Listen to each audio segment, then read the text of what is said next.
সকল বন্ধুদের লিপিস কিচেনের পরিবারে স্বাগত। আমি আজকে টিফিনের জন্য, টিফিন তো না, এটা বিকেলে চায়ের সাথে খুবই ভালো লাগে। আমি এই পনিরের রেসিপিটা বানাচ্ছি। তো দেখো বন্ধুরা কিভাবে বানাচ্ছি। এখানে আলু দুটো কেটে নিয়েছি একেবারে পাতলা পাতলা করে, ভালো করে ধুয়ে নিলাম, কাপড়ের মধ্যে মুড়িয়ে রেখে দিলাম কিছুক্ষণ, জলটা শুকিয়ে গেল। আর এটা বেশিক্ষণ রাখা যাবে না, সঙ্গে সঙ্গেই করতে হবে, জলটাকে ভালো করে মুছে নিতে হবে। আর এখানে পনির নিয়ে নিয়েছি, টুকরো টুকরো করে নিব, একটু শক্ত হয়ে গেছে, ফ্রিজ থেকে বার করলাম তো তার জন্য। তো এটা পাতলা পাতলা করে কেটে, পনিরটা এই সাইজের কেটে আমি আলুটাকে মধ্যে এইভাবে মুড়ে দিয়ে একটা টুথপিকে আমি এখানটায় গেঁথে নেব। তো এইটা খেতে খুবই ভালো হয়, খেতে খুব মুচমুচে হয়, খেতে চায়ের সাথে তো হেভি লাগে।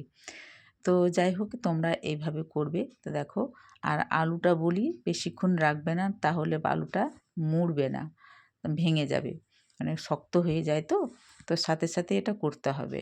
তো সবগুলো টুথপিকে লাগিয়ে নিলাম আমি পনিরটাকে। এখানে মশলা দিয়েছি আদা রসুন লঙ্কা বাটা।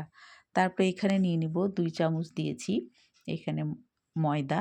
তো আমি ময়দা দিয়েছি, তোমরা যদি বেসন দিতে চাও তাহলে বেসন দিয়ে দিও। আর এখানে বেশি করে একটু চালের গুঁড়ো দিলাম। চালের গুঁড়োটা অবশ্যই দিবে, তাতে মুচমুচে হয়। স্বাদ মতো লবণ হলুদ দিয়ে দিলাম।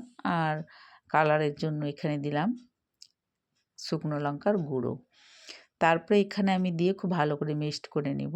একটু আদা রসুন পেস্টটা দিয়ে দিলাম, দিয়ে একটু জল দিয়ে ভালো করে এটাকে গুলিয়ে নেব। গুলিয়ে নেওয়ার পরে তারপরে এখানে আমি দেব লেবুর রস। একটু লেবুর রস দেব, একটাই দিয়েছি। তো তোমাদের স্বাদ মতো দেবে। এখানে রসটা খুব বেশি ছিল তো সেজন্য আমি একটাই দিয়েছি।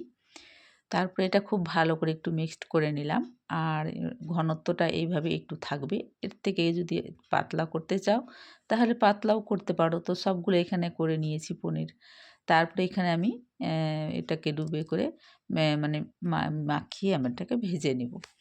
খেতে এত সুন্দর হয়েছে যে কী বলবো বন্ধুরা, তোমরা একবার হলো ট্রাই করে দেখো। আর এর সঙ্গে যদি তোমরা চাটনি বানিয়ে খেতে পারো তো বানাতে পারো। চাটনি দিয়েও খুব ভালো লাগে, সস দিয়েও ভালো লাগে। তো আমি চাটনি বানানোর মানে সময় পেলাম না, সেজন্য চাটনিটা বানাই নাই। তো আমি এখানে সস দিয়েই খেয়েছে বাচ্চারা। আমি তো খাই না তেলে ভাজা, মেয়েরা খেয়েছে। তো যাই হোক, এইভাবে মুচমুচে করে ভেজে নিলাম। একদমই মুচমুচে হয়েছে, পাঁপড়ের মতন, খেতে খুব সুন্দর হয়েছে। তোমরা খাবে। আর আমার রেসিপিটা যদি ভালো লেগে থাকে লাইক শেয়ার কমেন্ট করবে। আর আমাকে যদি বন্ধু না হয়ে থাকো আমাকে একটু বন্ধু করে নিও, পাশে থেকো, তাতে আমার নতুনত্ব রেসিপিগুলো দেখতে পাবে। কেমন লাগলো রেসিপি।